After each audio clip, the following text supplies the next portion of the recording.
दोस्तों, मानसरोवर भाग 1 की कहानी बड़े भाई साहब के प्रस्तुत प्रश्नों को आज हम लोग देखेंगे। लेखक के बड़े भाई साहब उनसे कितने बड़े थे?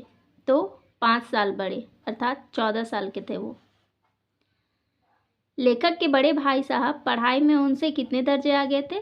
तो 3 दर्जे आगे थे। और लेखक का इसमें उम्र बताया गया है प्रारंभ में 9 साल।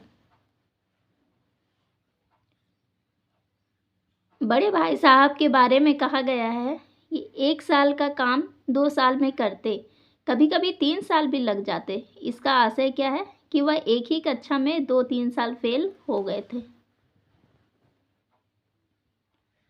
इस तरह अंग्रेजी पढ़ोगे तो जिंदगी भर पढ़ते रहोगे और हर्फ ना आएगी। अंग्रेजी पढ़ना कोई हंसी खेल का काम नहीं कि जो चाहे पढ़ ले। नहीं नहीं, ऐरा गैरा नत्थु खैरा सभी अंग्रेजी के विद्वान हो जाते। यह कथन किसका है? तो बड़े भाई साहब का है।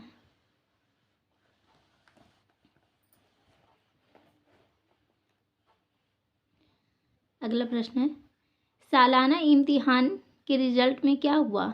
तो बड़े भाई साहब फेल हो गए और लेखक प्रथम दर्जे से पास हो गए। एक बार लेखक कौन सा खेल खेल रहे थे जब बड़े भाई साहब ने आके उन्हें खूब डांट लगाई? तो कनकौवा उड़ा रहे थे, अर्थात पतंगबाजी खेल कर रहे थे। अगला प्रश्न है, लेखक के परिवार में कुल कितने आदमी थे? तो उनके परिवार में कुल 9 सदस्य थे। हमारी अम्मा ने कोई दर्जा नहीं पास किया और दादा भी शायद 5वीं 6ठी के आगे नहीं गए। अम्मा और दादा को हमें समझाने और सुधारने का अधिकार हमेशा रहेगा। यह कथन किसका है? तो बड़े भाई साहब का। और वो किन्हें समझा रहे थे? लेखक को समझा रहे थे। लेखक के घर कभी कभी नाश्ता बंद हो जाता। धोबी और नाई से उनके घर वाले मुंह चुराने लगते। इसका कारण क्या था? तो उनके घर वालों के पास पैसे ना होने के कारण वे ऐसा करते थे। लेकिन लेखक और उनके बड़े भाई साहब को कभी किसी चीज़ की कमी उन्हें बाहर पढ़ने के लिए नहीं होता था।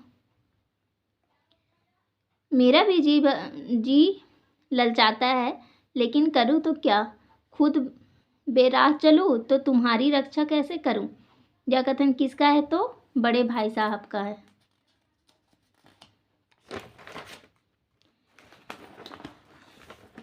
इस पार्ट से इतने ही प्रश्न बने हैं। आगे के प्रश्नों को हम लोग दूसरे वीडियो में देखेंगे।